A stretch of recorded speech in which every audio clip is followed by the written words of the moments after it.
Avant toute chose, je voudrais noter que pour ma présentation d'aujourd'hui, il faudrait modifier légèrement le titre de cette séance et parler plutôt d'espaces prohibés et leur représentation littéraire, musicale et artistique.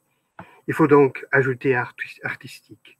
De plus, ma contribution s'éloigne quelque peu des autres par son approche biographique et donc par le fait qu'elle ne porte pas spécifiquement sur la représentation des espaces occupés. Je voudrais examiner ici dans quelle mesure les chances de survie des citoyens juifs ont été déterminées par l'aide des hommes ou par l'espace et le déplacement, et quelle influence ces changements d'espace ont exercé sur leur art. Je retiens le cas d'Idel Yankelevitchi, un artiste juif d'origine roumaine, notamment célèbre pour ses monuments qui dominent le paysage de Saint-Nicolas à Brendonck et de Liège à la Louvière. Yankelevitchi était si apprécié pour son humanisme qu'il fut un temps honoré par 3 musées. Les personnes qui accordent leur protection à l'artiste font bien sûr partie de ces espaces. Je prends ici comme guide pour poursuivre ses pas dans l'espace bruxellois les écrivains flamands qui ont contribué à façonner cet espace. Yankelevitchi pourra compter surtout pendant toute sa carrière sur l'appui de ses amis socialistes. Ce soutien, il le doit vraisemblablement à ses premières œuvres sculpturales d'ouvriers robustes et rugueux. Dès avant la guerre, Yankelevitchi bénéficie surtout de l'appui d'Auguste Vermeulen, sénateur, écrivain et flamigant qui, en 1930, était devenu le premier recteur de l'Université de Gand néerlandisée. Historien de l'art, Vermeulen s'intéresse à la sculpture et sa judéophilie contraste nettement avec l'antisémitisme affiché par certains socialistes francophones de la vieille école. Je dois évoquer ici aussi un autre écrivain, Fernand Toussaint van Boulaert, ami de Vermeulen. Il exerce dans les années 30 la présidence du Pen Club flamand. Toussaint soutient également Yankelevitchi, qui a réalisé en 1939 un buste de lui, suivi de dessins à la fin de la guerre et d'une médaille après le conflit.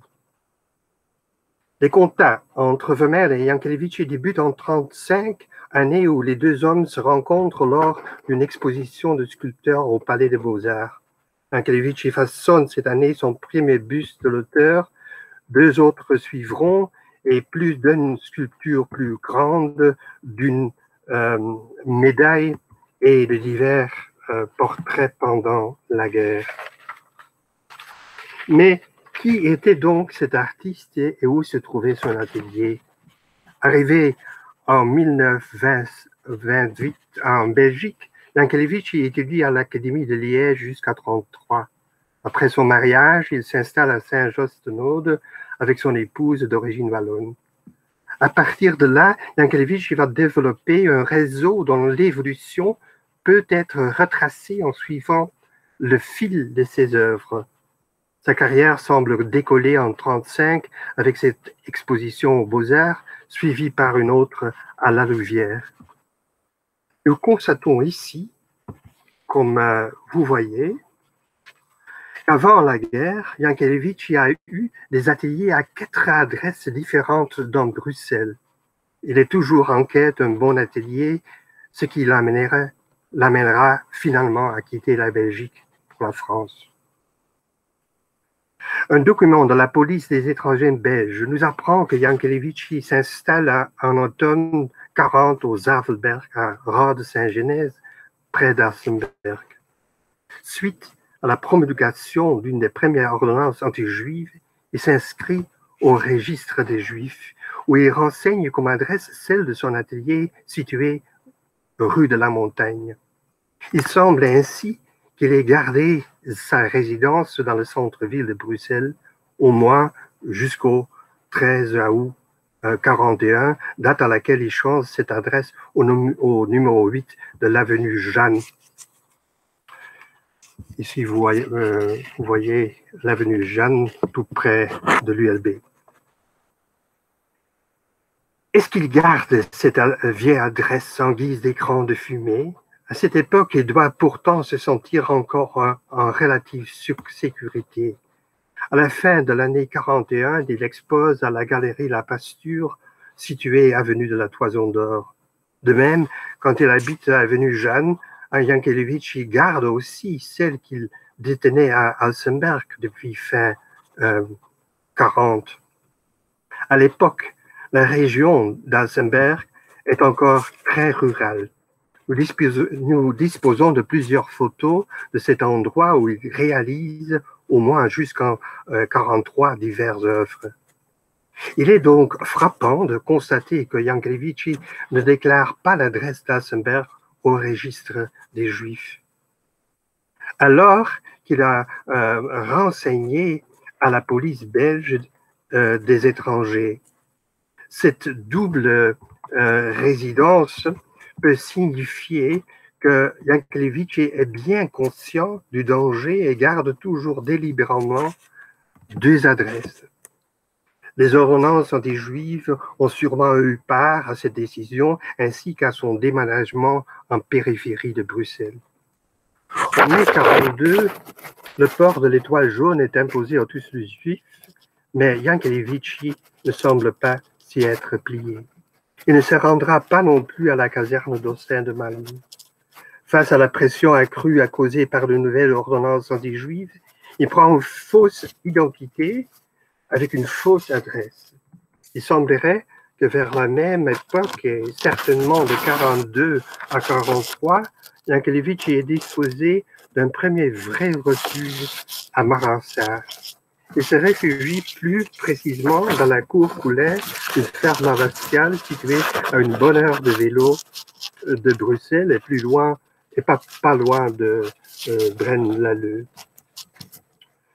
Le corps de logis abrite une école plus ou moins expérimentale. La Clé des Champs, fondée par Betty-Lin Bosch et son mari, le communiste Jean Lavachéry. Là, on cache aussi des enfants juifs pendant toute la guerre. À Maransart, Jankélévitch sculpte dans la pierre le joli visage d'une certaine Rosette, le surnom de la fille d'Eugen Fried, chef du Parti communiste français, et d'Anna Pauker, futur ministre des Affaires étrangères du régime roumain communiste. Ce Fried vient d'être assassiné par les Allemands à Bruxelles. C'est aussi à Maransart que Jankélévitch a réalisé sa première taille directe, enfant, sculpture aujourd'hui disparue. Le procédé de la taille directe exige une grande sûreté de main, car contrairement au modelage, il n'est pas possible de se corriger. La taille se fait en l'absence de toute esquisse préalable. Cette technique suppose en outre une nouvelle conception de l'espace où les grands vides laissés entre les membres des figures sont remplis par la masse compacte du bloc. Après Maransart, Jankélévitch se réfugie plus loin encore à Auvelais, près de Sombreville. Dans sa retraite, il continue de travailler. De 1943 date la célèbre cracheuse, sculpture d'une jeune fille accroupie qu'on trouve, entre autres, sur le square Résidence centrale à Bruxelles. Retournons à notre question. Comment Jankélévitch a pu survivre? Plusieurs éléments expliquent pourquoi l'artiste avait plus de chances de survivre que beaucoup d'autres juifs persécutés. Quand survient l'occupation, il vit depuis plus longtemps en Belgique que les nouveaux venus et il connaît aussi plus de monde.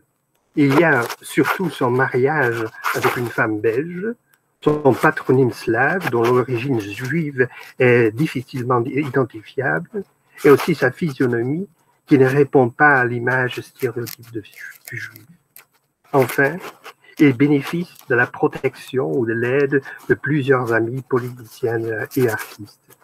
Pendant la guerre, Vermeulen intervient pour l'achat des œuvres par le ministère des Beaux-Arts et accepte l'exécution d'une tête ainsi d'une médaille.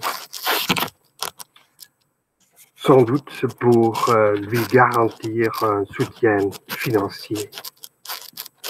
Il existe d'ailleurs des photos d'une promenade de Vermelle et Toussaint avec Yankelevitchi et une autre de Vermelle et Toussaint, probablement avec Madame Yankelevitchi. Ces photos sont datées de 1942 et situées à Alsenberg. Les autres sont situées à Maralsar à 1943. La conclusion. En retraçant le parcours de Yankelevitchi, nous constatons plusieurs déplacements successifs. Avec un premier mouvement de Bruxelles vers sa périphérie, l'artiste s'éloignera toujours plus de la capitale. Ces déménagements semblent à chaque fois dictés par des impératifs de sécurité. Les répercussions de cette mobilité spatiale sur l'œuvre de Yankelevitchi sont difficiles à mesurer. Lui restait-il suffisamment de matériel? Bien qu'il faille se garder de toute interprétation hâtive, notons que ses travaux perdent nettement en monumentalité. Ils se tournent même parfois vers la médaille, comme vous avez vu, et il semble avoir beaucoup dessiné durant cette période. Avant la guerre, le rayon couvert par Yankelevitchi est défini par son art et par sa quête d'un atelier adéquat de taille suffisante. Durant l'occupation, les espaces urbains et ruraux sont marqués par les oppositions sûres, dangereux, étendus, oppressants. Un refuge comme celui d'Alsenberg le bride sûrement dans son expression, mais la nature lui permet de respirer. Tous les espaces de vie choisis privilègent la sécurité. Si Edel Yankelevitchi a pu survivre à la guerre, c'est en partie grâce à ses amis qui, comme Robert Vivier et sa femme, lui fournissent des conseils et possiblement un faux passeport, ou ceux qui, comme Vermelle et dans une moindre mesure Toussaint, le soutiennent par des commandes ou des achats. Tant que l'artiste vit à Bruxelles, il leur était facile de le contacter. Les choses se compliquent pendant la guerre, mais après le conflit, les contacts sont vite renoués. Yankelevitchi réalisera ainsi un nouveau portrait de Vermelle en décembre 1944, puis un dernier portrait à la date de 12 janvier 1945 sur le lit de mort de l'écrivain. Je vous remercie.